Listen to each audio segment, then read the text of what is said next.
നെയ്മറുടെ അഭാവമാണോ ബ്രസീലിന്റെ പ്രശ്നം, അതോ ആത്മാർത്ഥത ഇല്ലായ്മയാണോ ബ്രസീലിന്റെ പ്രശ്നം? ശരിക്കും എന്താണ് ബ്രസീലിന്റെ പ്രശ്നം? ഹായ് ഒരു ഫുട്ബോൾ ഫാൻസ്, വെൽക്കം ടു നെറ്റ്മക്ക്.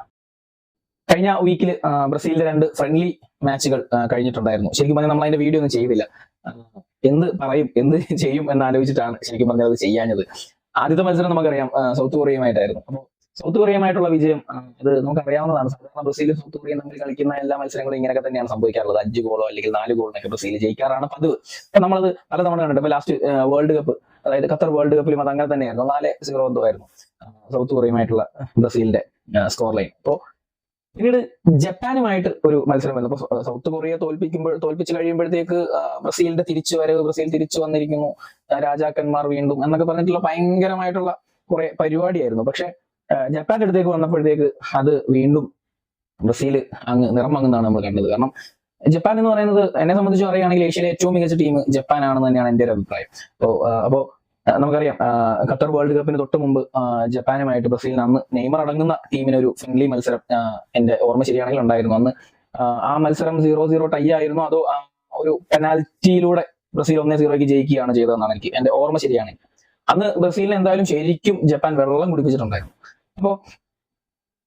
അപ്പോ ശരിക്കും പറഞ്ഞാല് കഴിഞ്ഞ മത്സരത്തിലും അത് തന്നെയാണ് സംഭവിച്ചത്. ആദ്യത്തെ ഒരു ഫസ്റ്റ് ഹാഫ് എടുക്കുകയാണെങ്കിൽ ബ്രസീൽ ഭയങ്കര അടിപൊളിയായിട്ട് കളിച്ചു എന്നുള്ളതാണ്. കാരണം നമുക്ക് ഭയങ്കര ഒരു ആസ് എ ബ്രസീലിയൻ ആരാധകൻ പഴയ ആ ഒരു ജിങ്ക സാമ്പ താളമൊക്കെ തിരിച്ചു വരുന്നത് പോലെ നമുക്ക് ഭയങ്കരമായിട്ട് ഫീൽ ചെയ്തായിരുന്നു. കാരണം പ്ലെയേഴ്സ് തമ്മിലുള്ള കണക്ഷനും ടച്ചും പാസസും ഒക്കെ സാധാരണ ഒരു ബ്രസീൽ ടീം എന്ന് വെച്ചാൽ ഭയങ്കര കോർഡിനേഷനിലുള്ള ഒരു ബ്രസീൽ ടീം എങ്ങനെയാണ് കളിക്കുന്നത് അതേപടി ആയിരുന്നു.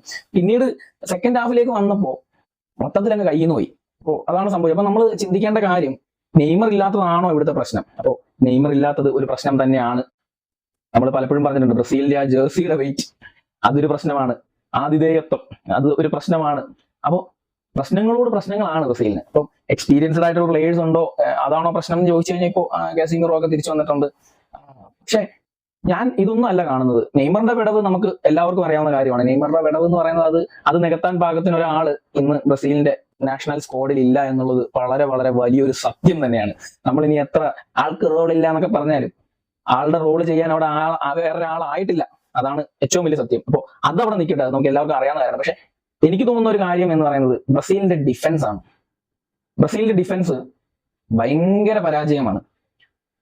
അത് എന്താണ് അങ്ങനെ ഇപ്പം നേരത്തെ ഉണ്ടായിരുന്ന ഡാനി ആൽവസ്, തിയാഗോ സിൽവ അല്ലെങ്കിൽ നമ്മുടെ മാർസലോ, ആ ഒരു ഡിഫൻസീവ് ലൈൻ അതിന് അതേപോലെ ഒരു ഡിഫൻസീവ് ലൈൻ ഇപ്പോ ബ്രസീലിന് ഇല്ല എന്ന് തന്നെ പറയേണ്ടി വരും എന്നുള്ളതാണ്. എന്താണ് ബ്രസീലിന്റെ ഡിഫൻസിന് സംഭവിച്ചുകൊണ്ടിരിക്കുന്നത് എന്നുള്ളതാണ്. ശരിക്കും എനിക്ക് ഫീൽ ചെയ്യുന്നത് ബ്രസീലിന്റെ ഡിഫൻസിലാണ് ഏറ്റവും വലിയ പ്രശ്നങ്ങൾ നടന്നുകൊണ്ടിരിക്കുന്നത്. അപ്പൊ അത് നികത്താതെ ഇനിയിപ്പോ നെയ്മർ വന്നാലോ ആര് വന്നാലും കാര്യമില്ല എന്ന് തന്നെയാണ് എനിക്ക് തോന്നുന്നത്.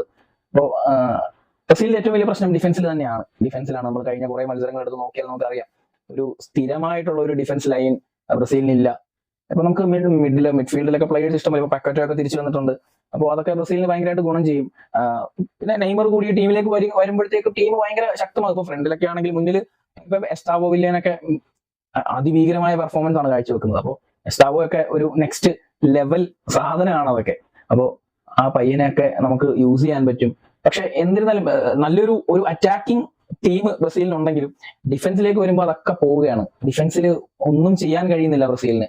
വെറുതെ ഇങ്ങനെ ഗോളുകൾ കൺസീഡ് ചെയ്യുന്നു, വാരി വലിച്ചു കണ്ടു. ഇപ്പൊ നമ്മൾ ജപ്പാനുമായിട്ടുള്ള മത്സരം തന്നെ നോക്കിയത് 2-0 ഫസ്റ്റ് ഹാഫ് അവസാനിച്ചിട്ട് 3 ഗോളാണ് തിരിച്ചു വാങ്ങിയത് എന്നുള്ളതാണ്. അതും ബ്രസീൽ. വേറെ ഏത് ടീമാണെങ്കിലും നമുക്ക് പോട്ടെന്ന് നോക്കാം. ബ്രസീൽ 3 ഗോള് വാങ്ങി തോൽക്കുക, അത് സെക്കൻഡ് ഹാഫിൽ തോക്കുക എന്ന് പറയുമ്പോൾ അത് ചെറിയൊരു കാര്യമല്ല. അത് ഭയങ്കര ഗൗരവമായിട്ട് കാണേണ്ട ഒരു കാര്യമാണ്. ഞാൻ എപ്പോഴും എല്ലാ വേൾഡ് കപ്പിലും നമുക്കറിയാം, എല്ലാ വേൾഡ് കപ്പ് വരുമ്പോഴും എല്ലാവരുടെയും പ്രഡിക്ഷനിൽ ഉള്ള ഒരു ടീം ബ്രസീൽ ആയിരിക്കും എപ്പോഴും. ഈ വർഷം ആര് കപ്പടിക്കും, ഒരു 3 ടീമിന്റെ പേര് പറയാൻ പറഞ്ഞാൽ അതിലൊന്ന് ബ്രസീൽ ഉണ്ടാവും. അപ്പോ എല്ലാ ആളുകളും എപ്പോഴും ബ്രസീലിനെ ഇങ്ങനെ ഉറ്റുനോക്കിക്കൊണ്ടിരിക്കുകയാണ്. അവിടെ ടാലന്റുകളുണ്ട്. ഇപ്പോ ഏതും പോരാത്തതിന് ഇപ്പോ മാനേജർ, എനിക്ക് തോന്നുന്നു എല്ലാ നാഷണൽ ടീമുകൾക്കും ഉള്ളതിലെ ഏറ്റവും മികച്ച മാനേജറാണ് ഇപ്പോ ബ്രസീലിനുള്ളത്, സാക്ഷാൽ കാർലോ ആഞ്ചലോട്ടി. അപ്പോ ആളും ഉണ്ട്, നെയ്മറും കൂടി വരണം. അതേപോലെ പ്രശ്നങ്ങളൊക്കെ പരിഹരിച്ചു കഴിഞ്ഞാൽ ബ്രസീലിനെ തകർക്കാൻ ഒരു ടീം ഇവിടെ ഇല്ല എന്നുള്ളത് സത്യമാണ്. പക്ഷെ എന്താണ് ബ്രസീലിന് സംഭവിച്ചുകൊണ്ടിരിക്കുന്നത് ഒന്നും നമുക്ക് മനസ്സിലാകുന്നില്ല. എന്തൊക്കെയോ പ്രശ്നങ്ങൾ, എന്തൊക്കെയോ കുഴഞ്ഞു മറിയുന്നത്. എന്തുവാണ് ഇത്? ഇനിയിപ്പോ കഷ്ടകാലം വല്ലതാണോ, വല്ല കണ്ടകശനി വല്ലതാണോ? അങ്ങനെ എന്തെങ്കിലും ആവാനാണ് സാധ്യത എന്ന് തോന്നുന്നു. ബ്രസീലിന്റെ കേസിൽ നമുക്ക് ഒന്നും അങ്ങോട്ട് മനസ്സിലാകുന്നില്ല. നമ്മൾ കുറച്ച് നാൾ വരെ പറഞ്ഞു നെയ്മർ ഇല്ലാത്തതാണ് പ്രശ്നം, നെയ്മർ ഇല്ലാത്തതാണ് പ്രശ്നം.